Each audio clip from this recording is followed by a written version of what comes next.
This trade has been running for about 4 weeks now, and during that time, the share price has moved above my strike, below my strike, and now back in the money again. And I haven't been worried about any of it. That's because the plan works whether the share price is above or below the strike.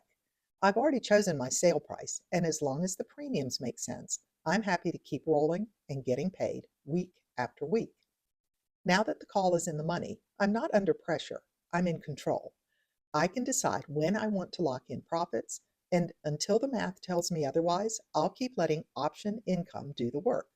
This isn't a pivot or a repair. It's a deliberate booster layered onto a longer-term trade campaign. With NVIDIA trading at 191.12 today, I have a $180 covered call expiring well in the money. I opened the position on August 1st, 2025 by buying 150 shares.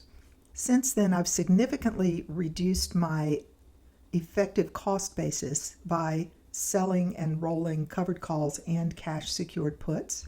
And on November 28th, 2025, I decided to add 10 shares to the account. So I bought 110 shares, paying $177.77 for them. Since then, my strategy has been to sell covered calls with a strike price of 180. I am completely willing to let go of 100 shares at $180. I'll generate a little more than $200 in capital gains plus whatever I make by rolling out these calls. Quick pause here. If you're watching this and thinking, I want to understand how this actually unfolds over time, you can. This trade didn't start today. The setup video was on August 1st, and I've documented how it's evolved week by week, what I did, why I did it, and how the decisions changed as the price moved. I'll link the full playlist so you can follow the entire story from the beginning. Last week I did a sum and realized that my covered call premium to date was a little over $1,000. So today I'm going to look at two possible covered call contracts expiring January 2nd and January 9th and make a decision about whether or not I accept assignment to go ahead and sell these shares and free up the capital, or whether it's financially worth it to roll this out another week or two. The extrinsic value on this $180 call is pretty much completely eroded. Rolling out 1 week to January 2nd will bring me between $40 and $45. And rolling out 2 weeks to January 9th will bring me between $135 and $147. So assuming a premium of about $140 on a 2-week roll, that would give me a little better than a 20% annualized return. I know if I only rolled out 1 week for about $45, my return probably would not be worth placing the trade.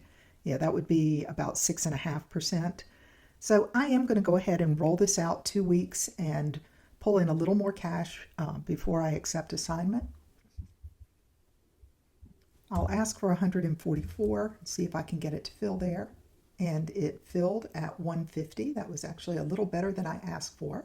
So $149.33 return on 100 shares that are worth $180 a piece to me results in a 21.63% return. So this position is now closed. I have a new covered call expiring on January 9th. And next week on January 2nd, we will make a decision about what to do about this cash secured put with the strike price of 170.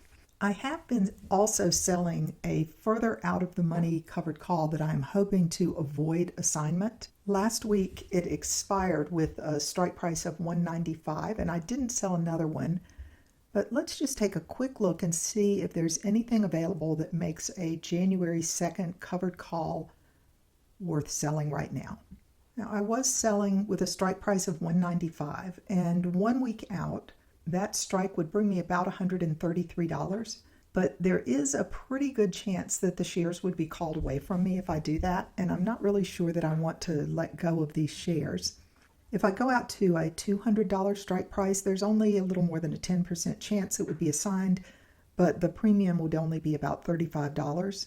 And there's the analogy about the pennies and the steamroller. It just doesn't really seem worth it.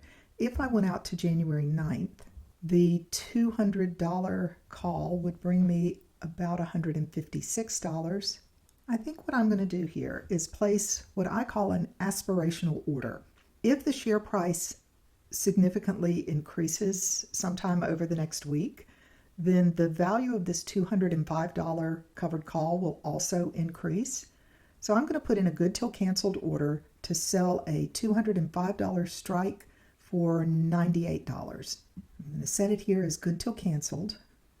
This is an order that is very unlikely to fill, but if there is a spike in the NVIDIA share price, then there is a possibility that this would fill, and I would consider this a good contract to sell. So I'm just going to send the order, let it sit in my working orders folder, and if I get lucky, it might fill, and if not, I'll wait and look for a better entry point. So that's where things stand now. So I've generated close to $1,200 on those shares that I bought back in November. Still willing to let 100 of the 110 shares go at 180, so I'd make a profit on the shares and lock in the options premium. And we'll just check back next week and see where things stand.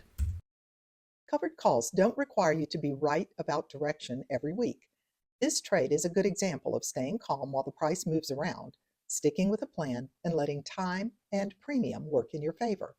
If you want to see how this whole campaign was set up and how it's played out over time, start with the August 1st video and watch the weekly updates. You'll see the full context and why being patient and methodical matters more than guessing where the price goes next.